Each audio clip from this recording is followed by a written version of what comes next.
my dad, at the time he would have attempted to be an artist, it probably would have been really very, very difficult. But long story short, I moved to New York after college and got a job being creative, because that's all I really know how to do well, in the fashion industry. I worked in the fashion industry for like 20 years, I think, a long time. And honestly, just it's kind of being an artist and a sculptor. I've always been making things my whole life, but taking it very seriously only happened in the last 7 or 8 years. And we talked about before about my kind of unique approach is I like to get into things without knowing much of anything. And so I decided, even though I make wood sculpture and bronze and plaster, I don't make a lot of, even though I think clay suits me, I really haven't made a lot of clay works thus far. But the past year, I got a kiln, and I got some clay, and I started playing around. And this has actually been great timing because Luis, who I've been working here with at the ranch, is brilliant, and she's really been kind of schooling me, educating me on the right way to do things.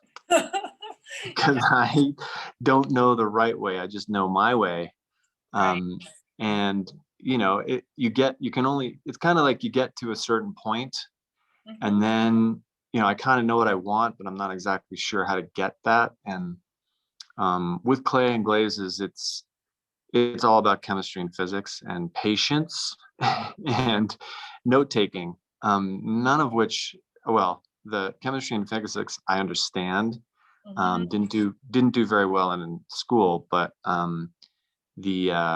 the note taking I'm not great at, and the patience I'm not great at. So I'm trying to be patient. But it's been a lot of, like you said, chemistry. I mean, we've been mixing all kinds of crazy combinations that I've been told you're not supposed to mix, but we've been doing it anyway. I'm getting some pretty interesting results. Maybe at the end of this, I can show you some of the things I've been working on. Great, that's cool. Well, maybe we'll go to the next slide, Esther. And I just kind of want to, you already kind of talked about this a little bit, but you were describing your process to me as very experimental. And I love that you sort of breaking the rules is a real part of your process, is pushing the materials as far as they can go, perhaps until the clay explodes, or something happens with the glaze where it becomes a certain way. And I know we're not looking at a clay piece, but I'm wondering if you could talk about your process in general, and the way you think about putting together these opposing textures. You have these raw, rough kind of surfaces, and then these very smooth, very polished surfaces.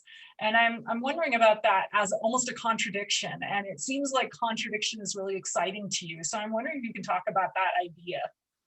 Yeah. I don't know if this is the best slide to kind of we can go to the next if we want. Yeah, it might be better to get to, this is kind of, Here we go. Yeah. This is kind of the historical part, but the texture thing and the surface thing is important in the juxtaposition of different materials, and that's always something I've been really interested in. I think it's really important to let a material do what it wants to do or be what it wants to be.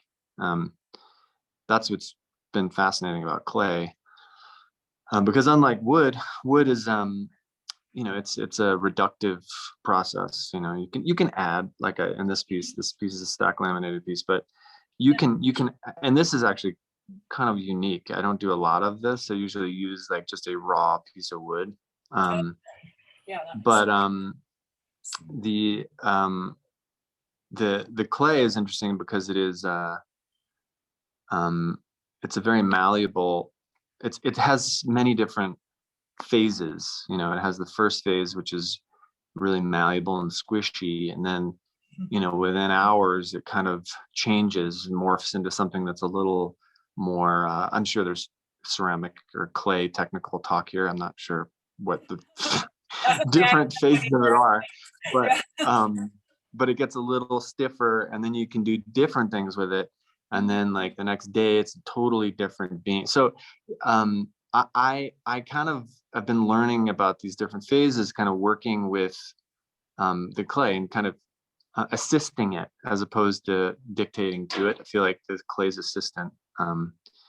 And the textures you can get with clay are just insane. Like that's kind of what I've been doing the past couple of days, is kind of pushing, the texture and the surface, and kind of morphing it into, different shapes that I feel it kind of wants to be. And then you're mentioning the different textures. The glaze thing is a whole nother, it's like totally independent from the clay part. The glaze is basically, I mean, from what I understand, it's like it ends up being glass. And that has completely different properties that I'm kind of experimenting with and learning about. And in the end, I do want to have both the super texture, super coarse, rough, groggy, the lots of trash in the clay, and then have maybe glaze that's much more pure, and maybe more of a glossy texture to it, something like that. Well, it's interesting because a lot of artists feel, are working with materials. They're trying to morph or transform a material, or force it into sort of a new existence. And it sounds like you're really interested in allowing that original material to kind of shine through and really kind of show itself in a sort of raw way, like this wood or the clay, and that's sort of an important part of the aesthetic process for you. I mean, that to me makes it unique in a way, because I think if human beings have a tendency to kind of force materials to be something they have an original intent to make it. So they have a plan. A lot of woodworking is, okay, I did my sketch, got a plan, I'm getting my table saw, I cut some really straight lines, and like, put some cool joining, apparatus together. Whereas with wood, I like to, and maybe go to the next slide, that would help. Like these are good examples of those pieces. Yeah. So a lot of these are just like, I find a piece that this sounds ridiculous, but a designer, when I was in the fashion industry, this woman I worked with, very talented designer, would look at a piece of fabric, and during a fabric meeting and say, "What do you want to be?" And it's kind of like, it was really funny. And so like I look at a piece of wood and I'm like, what do you want to be? It's a little bit. No, but I seriously, I look at these pieces of wood that you can see here and these stones, and they speak to me. It's hard to define or describe, or quantify or clarify or replicate. But these particular stones have some sort of something, and that's what art and sculpture do to me too. If you see something that really moves you, you might not be able to describe exactly why that happened. You just are moved by it. Artists can give you some spiel about what their intent was, and I can too. Like I can tell you all about these pieces here, and like what my thoughts were behind them, and the concept behind, why I'm penetrating the rock with the wood and what that means, but you can also look, or you can just look at them and say, that I'm not sure why, but that stone on the beach really saying something to me. It needs to be with that piece of wood that is also saying, maybe a totally different thing. Maybe if I join them in some way and somehow make them fit together and look like they want to be together, that'll be interesting.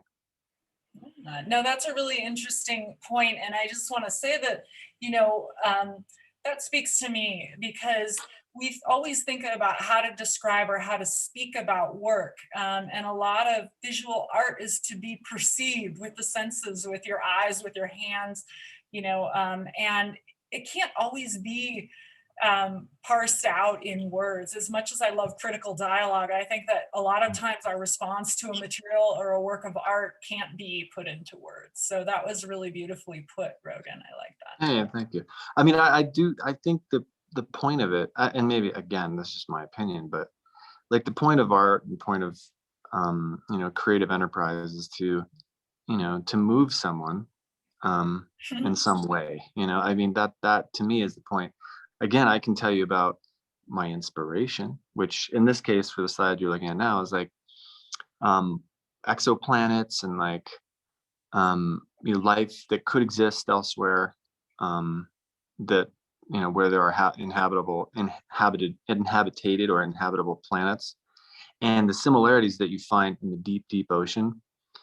All those aliens, like, to me, are as forms, especially in water, or weightlessness, are an inspiration. How but and or Yeah. this piece can just move you in a different way, and I try not to really dictate my understanding or sentiment. I really try to, I mean, I prefer when like my son comes in and goes, "Dad, that looks like an octopus," I'm like, "Oh, well, no, I didn't think that one looked like an octopus. The other one looked like an octopus. That's actually not supposed to," but I love that when, and everyone, I mean, there's a piece we have in my studio, and everyone who walks up to it thinks it's something, or interprets it a different way. And that's my favorite thing. I like I said, or like you said, that there's all kinds of dialogue and all kinds of critique that goes on, but in the end, I think it's better when you kind of interpret it based on your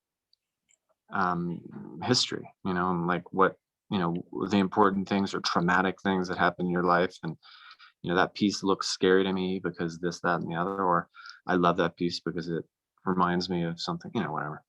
No, that's great. And I think we can go to the next slide. And that's actually a good segue into my next question, which was, we talked a little bit in your studio about nature and the way that humans interact with the earth, and the interest that you have in that, and the importance it is holds to you. And I'm wondering how your work celebrates and investigates natural forms, or that kind of relationship between human and earth. You already went into it a little bit, but if you could go into that a little more, I think we're all really interested. Yeah, these are studies, and a lot of what I do, and it's what I'm doing here, is like material studies, trying to figure out what works, how things work. A lot of what I'm doing here is chemistry, and mixing chemicals together and then firing them at ridiculous temperatures, that are tantamount to the processes that happened when the earth was formed, and the universe was formed. I mean, when you have those kinds of temperatures, everything melts, which is weird to think about. And that kind of struck me with this kiln. It's like, if you heat anything up hot enough, it will melt. And it's the same properties that work with water. Water is solid at freezing, and liquid in this Goldilocks zone, and then it's vapor when you heat it. It's the same thing with any stone or metal or whatever. So these are kind of these. That was a little bit long-winded, but these are studies, that where I was kind of just working with different materials. These are gypsum, which is like kind of the foundation of them, and then I was putting different aggregate in at different ratios and trying to figure out what happens. And different aggregates, I think the white one has different pigments, but also aggregate from a beach out in Long Island, just stuff that I found on the beach. And then the one in the upper right hand corner has aggregate from Hawaii. That's a beach there that is made entirely of living organisms. So silica is not necessarily a living thing, but gypsum is, because it's shells that settled over millions of years in the ocean and developed like a stone or rock, very soft rock, that they mine and then they pulverize and make plaster and wallboard and everything out of it. So that's actually a living thing. And then you take coral shells that are from a living beach, and you use them as aggregate, and then sand them down, and you see all these little shells and interesting life forms and then the form kind of is informed. The shapes are kind of informed by the aggregate that I use. But, yeah, these are kind of studies that I framed. Long story short. They're really beautiful. Let's go to the next slide. And this is actually a great example for my next question that was coming to me. Your work has a real freshness, and it leaves the work a bit raw in areas, which is really nice. And I would say a big choice for artists is to think about how much polish they employ when completing an artwork.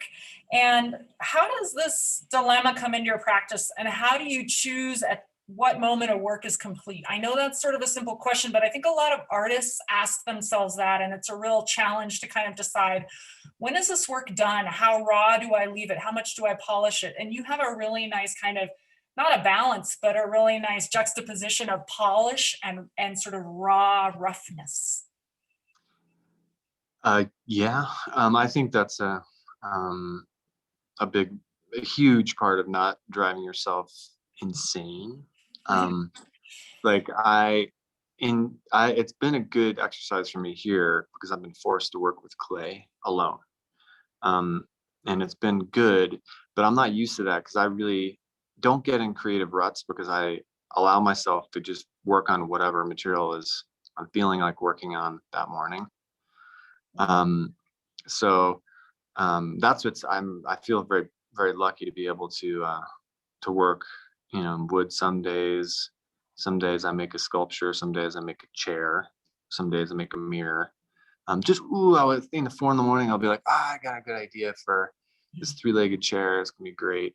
This chair is pretty cool because when you sit in it, it's like has this sonic effect where it gathers the sound around your head.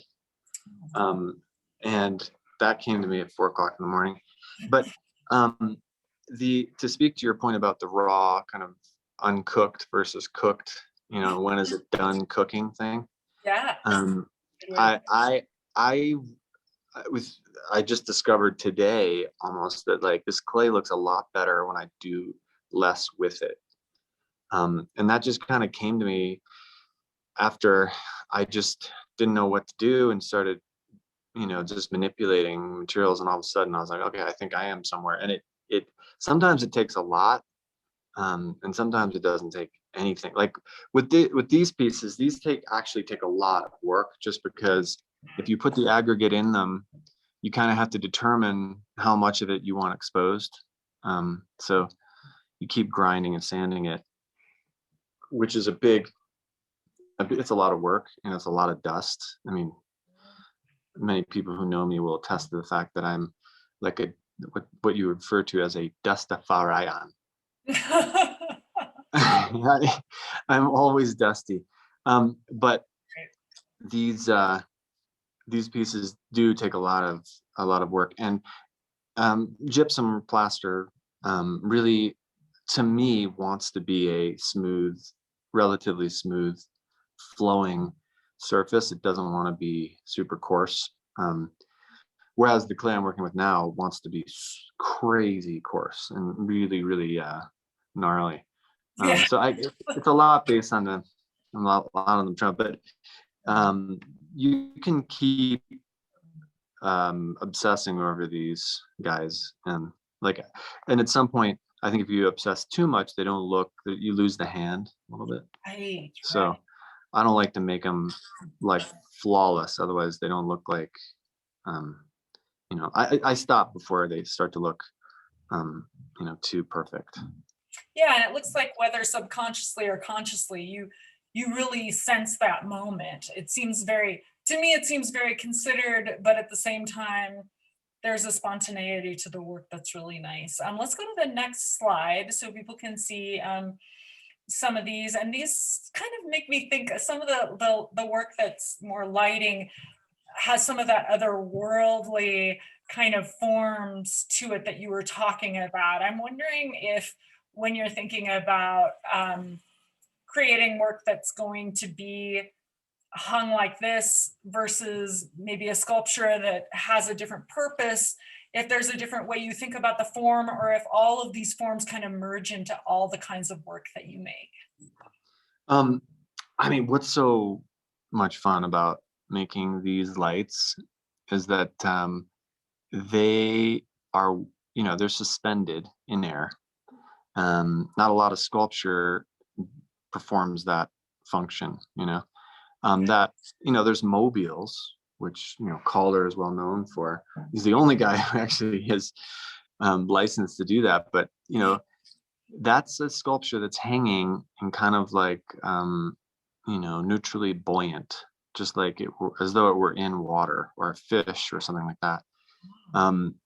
I like the idea of occupying that space overhead, and it just seems like they need to be lit. Like they need to have to give them some sort of light. They're not great as like providing light necessarily. They're more like light sculptures, I guess. Right. But occupying that space overhead is become kind of a thing for me. And these forms obviously are very based, like I was saying, in like that deep sea life thing, where it seems like they're not very fast swimming animals. They're very methodical, because they can't waste energy because there's no food down there. So if you see them, those rovers that go super deep, and they have these fish that are kind of just like lazily swimming by, like kind of just like floating, and they're super crazy looking. But they're all, again, they're very fluid, and their forms are kind of sculpted by water, and that's kind of similar to the way these pieces are. Yeah, that's interesting. Let's go to the next slide. Yeah, that's a really interesting way to think about it. I never thought about how lighting, the idea of a sculpture that hangs above you, and then you were also talking about a chair, like really how much sculpture can you sit on or let surround you in that way. So that's an interesting way to kind of embrace functionality and let it help you think about sculptural objects in a different way. That's kind of a beautiful way to put it. Yeah, I mean, I think that has a lot to do with my history in the fashion world and clothing, Right. because for a lot of years I was forced to put 2 legs on a pair of pants instead of 3. So you got to think about the way things work. And so when it comes to what I do, if I wake up in the morning and I think I have an idea for a chair, I make a chair. If I wake up in the morning and I just want to throw some clay at the wall to see what happens, then I do that. You know what I mean? It's like, it is a luxury, I have to say, that that I'm lucky to be able to work with. So Yeah. And there's a certain amount of animation to these, and it makes me think about fashion and how clothes are meant to be worn and to be moved around in and to have a personality.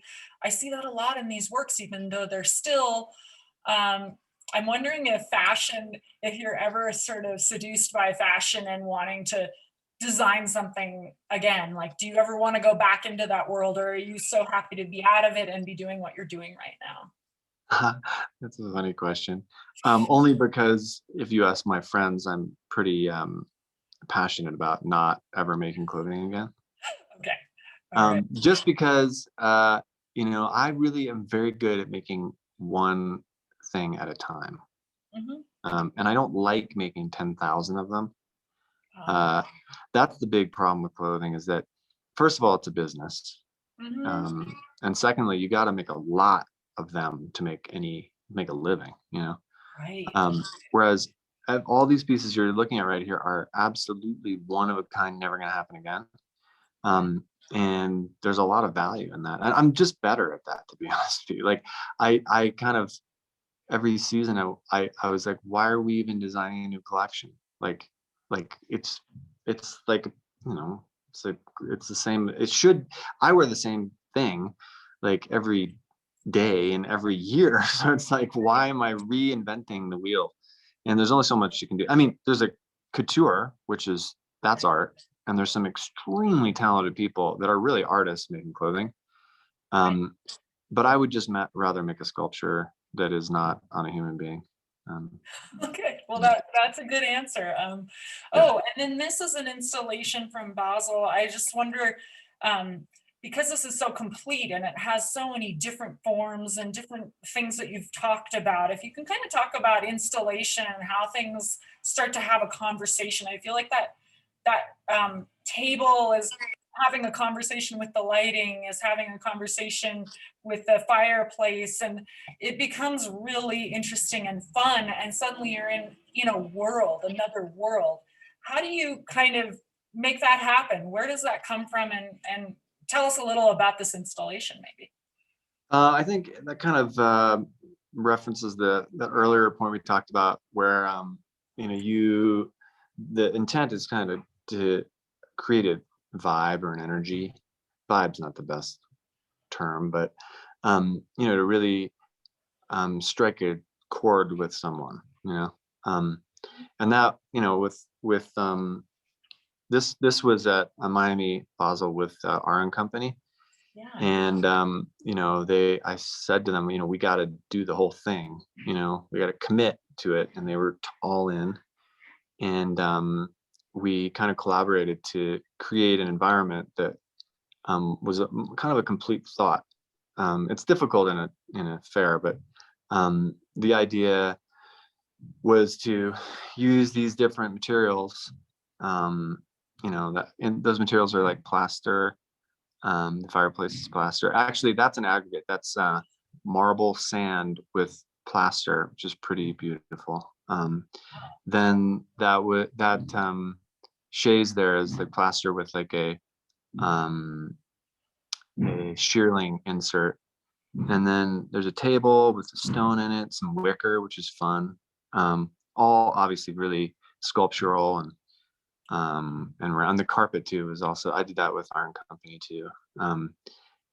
All those pieces, the idea is to kind of complete the thought, strike a mood with whomever. And that's what happened. I mean, it was like people would come in and just be like, where did this come from? I feel like it's like some futuristic yet very familiar, I don't know, futuristic, I can't describe it. Actually. Yeah, the otherworldly futuristic kind of environment that kind of captivates everybody's imagination, and yeah, so much fun to sit on a couch. That's amazing. Yeah. Maybe we go to the next slides, and there are a lot of questions coming in about what you're doing at the ranch. So I want to explore some of these last slides before we move into that. But these are some really interesting kind of conglomerations of materials that are obviously inspired by rock formations. Can you talk a little bit about these? And losing a little bit. That's okay. I can still hear your voice. I know you're frozen a little. Can you hear me? Okay. Yeah, good. Yeah. I should be fine. Can you hear me? Yeah, I can hear you. I was just asking about rock formations.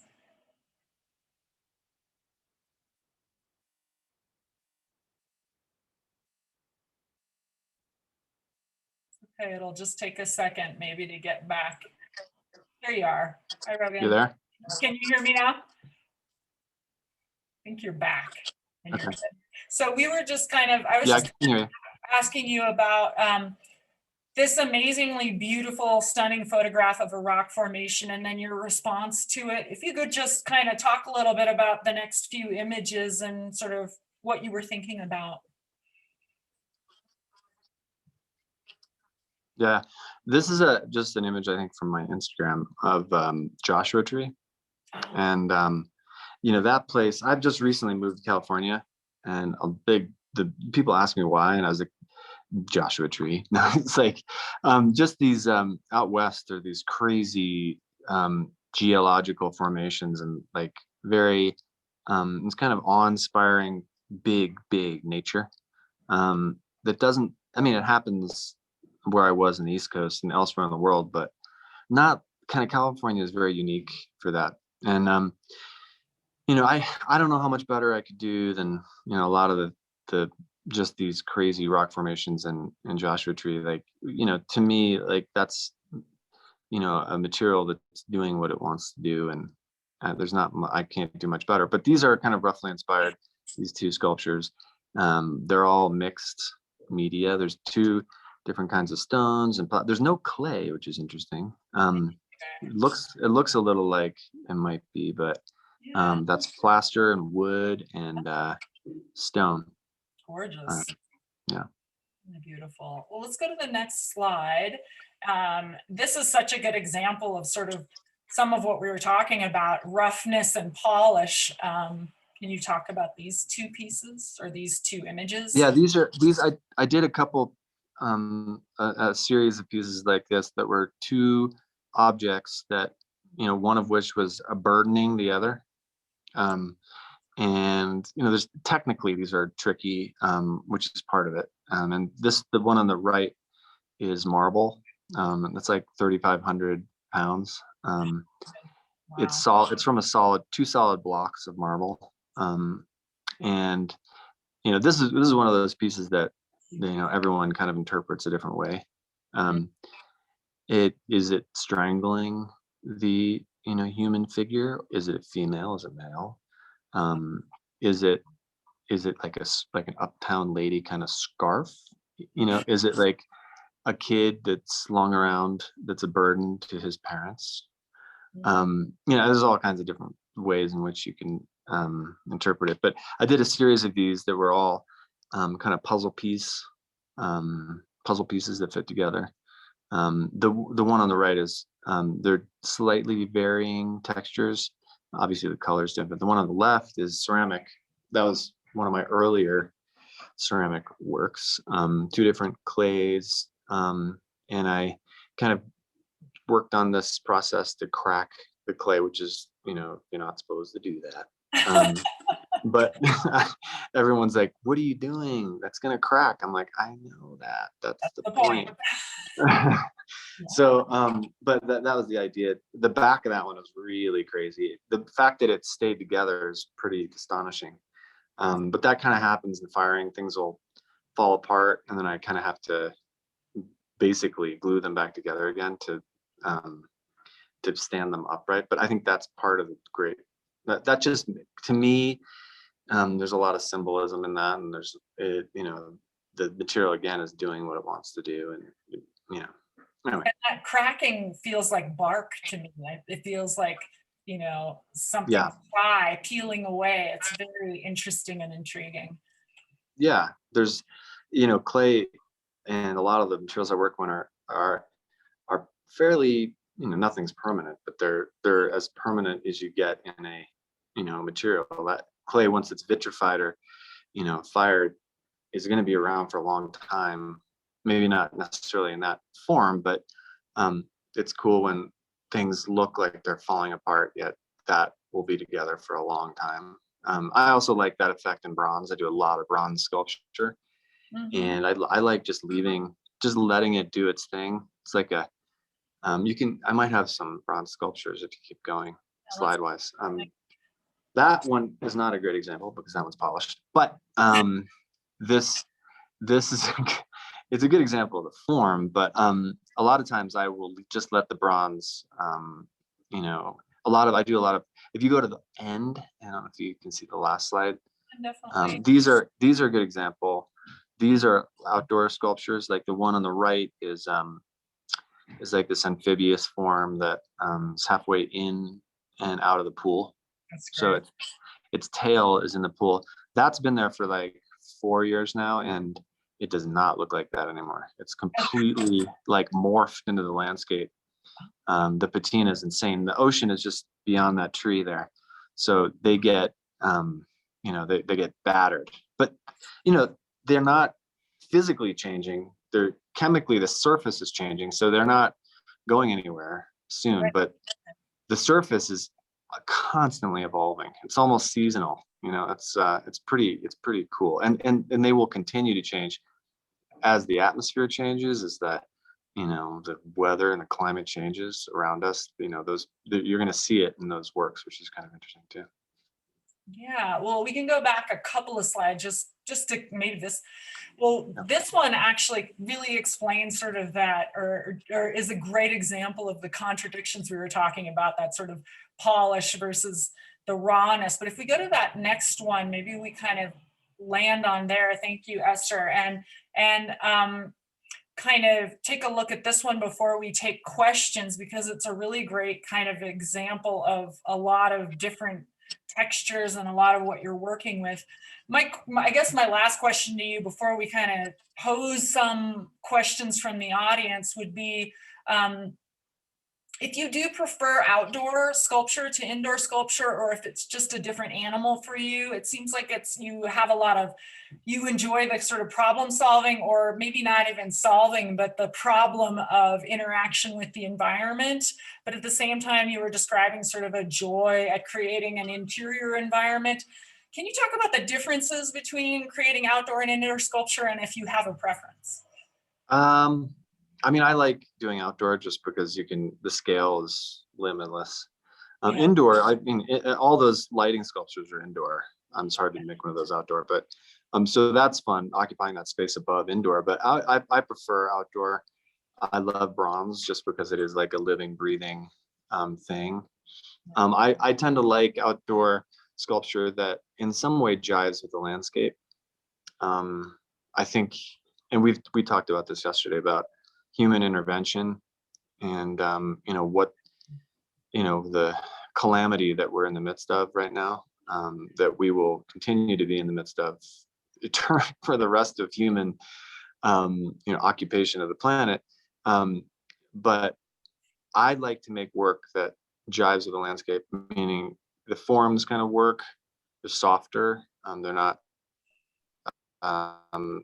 like humans tend 2x4s that are square, and that is not a natural form, but all of our architecture is square for the most part, and you can pick that out in the landscape, whereas a lot of the work I make is very round. So hopefully with the patina, that varies according to where it is, kind of camouflages it, and with the landscape that is more undulating and kind of round, for lack of a better way to put it. That's kind of what I like to do, and oftentimes I will give the pieces some sort of function. For a recent commission, I did a horse, which is super abstract, but it's a sculpture you can ride. And I did some talking tubes, which are kind of fun. It's a sculpture. You can kind of see in the middle of that frame, they're called dune lights, but they have a neck on them, almost like a bird, a wading bird. But you can talk into those, goes into a tube, and it goes like 100 feet, and then you can listen in the other end. You wouldn't know it unless you're a kid who would figure that out like that. But adults are like, what do you do with it? I'm like, just listen, just listen in the end of it. And the kids are like, let me show you. Anyway, so there, a lot of the works will have some sort of, the outdoor works will have function built in. My next endeavor is to start incorporating bronze into living, like trees, and intervene in a harmless way, because I want them to grow around go around it. My dad,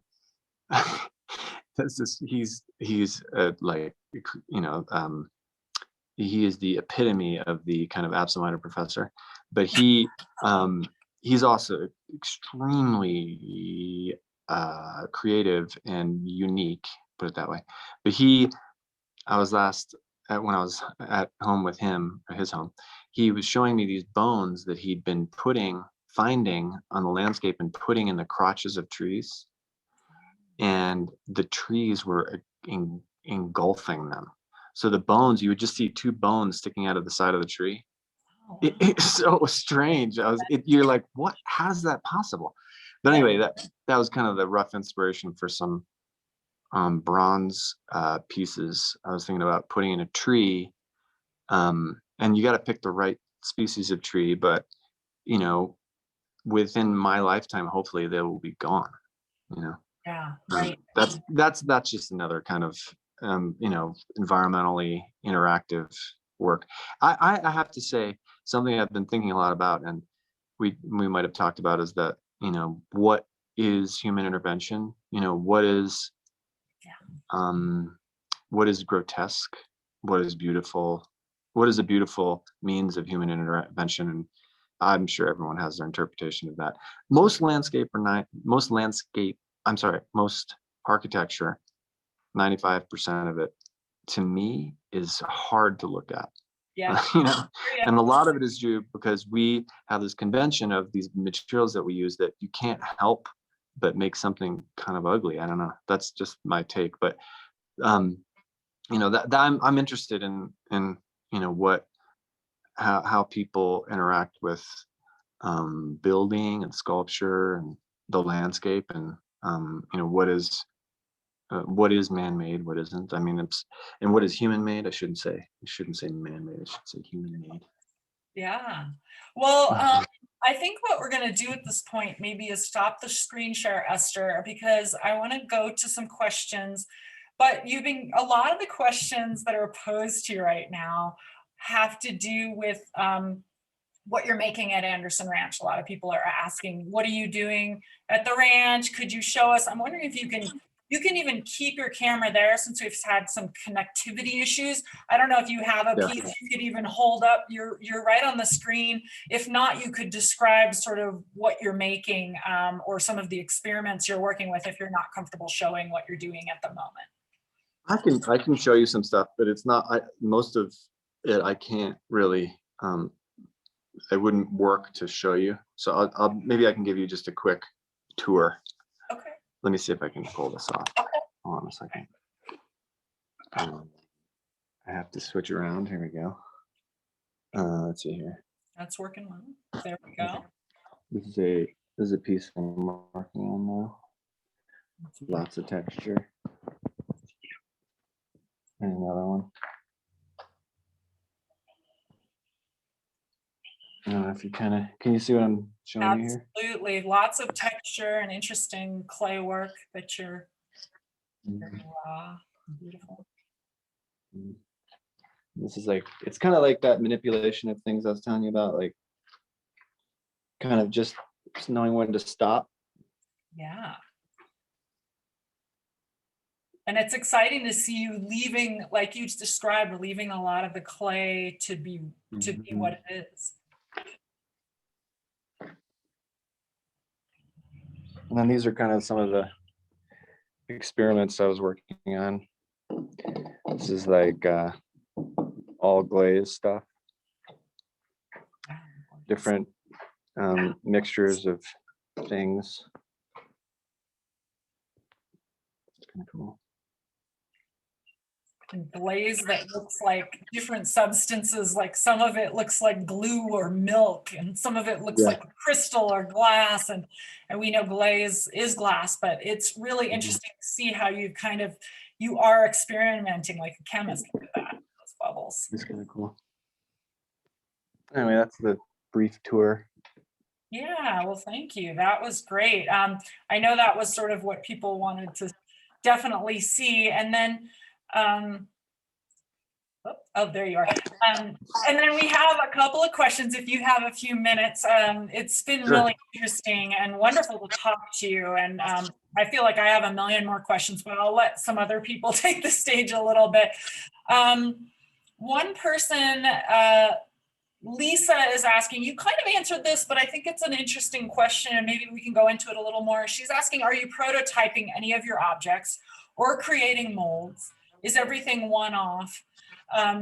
And she said, super cool. So you mentioned that you prefer to think in a more of a one-off kind of perspective, but can you talk about multiples, if that's ever been something you've gone into other than fashion?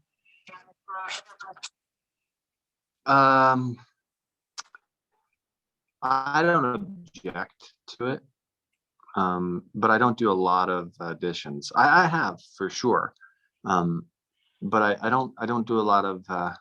Most of what I do is like a one-off thing. Even in the bronze, to be honest, like they're all individual. The form might be similar, but I don't make two polished identical twins. If you're gonna make a bronze, you need to make a mold because you got to make a wax. So I do make molds of the bronze pieces, and if I do make more than one, I usually put some sort of different patina on them. They're all individuals, they're all unique. So I would say generally I try not to, I'm not trying to do more than one thing, but that's not a rule, but generally it's usually one off. Well, and you don't seem to like rules, so I think that's interesting that you make a decision, but then you can maybe go against it at times and find a new turn that you take. Why confine yourself? Okay, and then another question from Amy Norman. This is a great question. Do eucalyptus pods play any inspiration in your work? I see eucalyptus pods in your lighting pieces.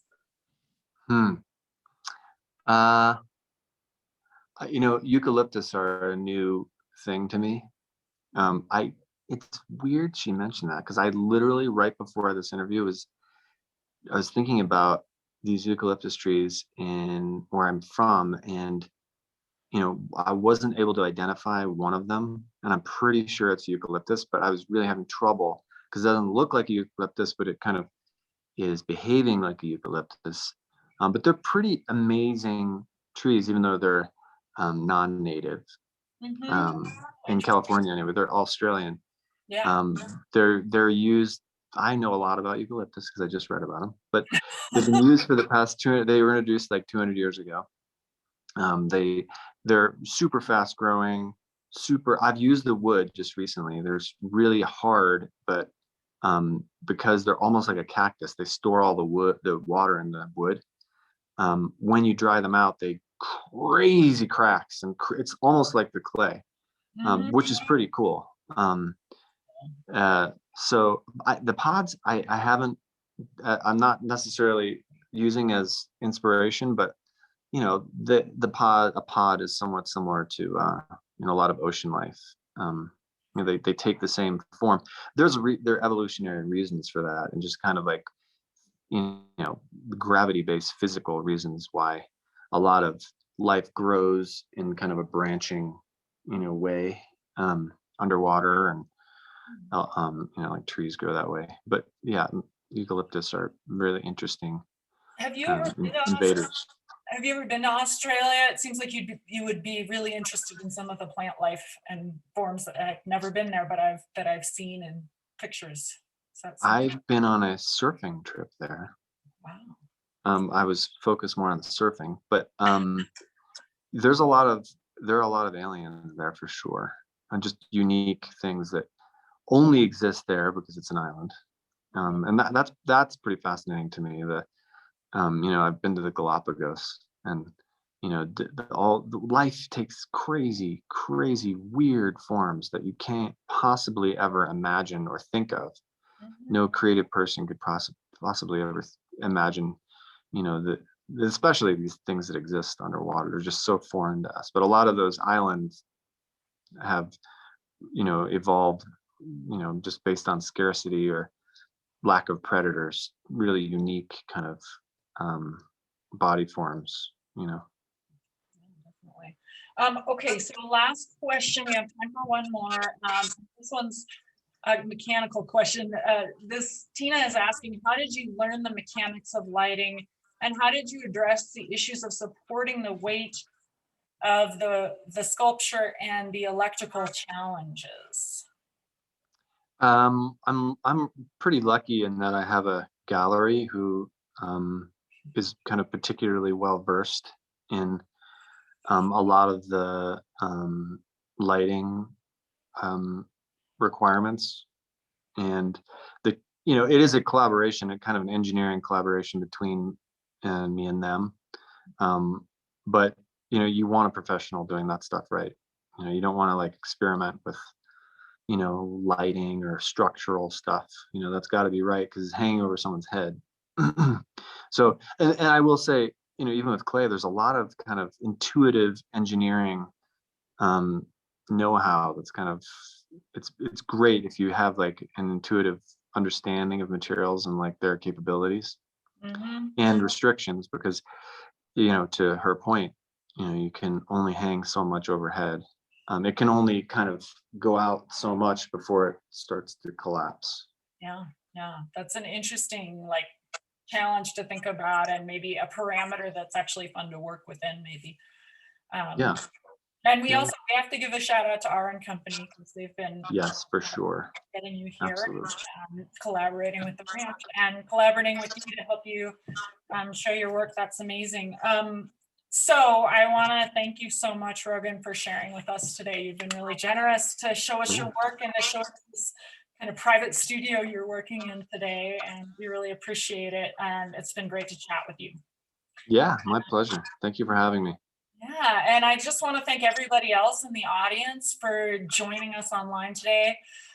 Please keep checking our website for upcoming virtual events.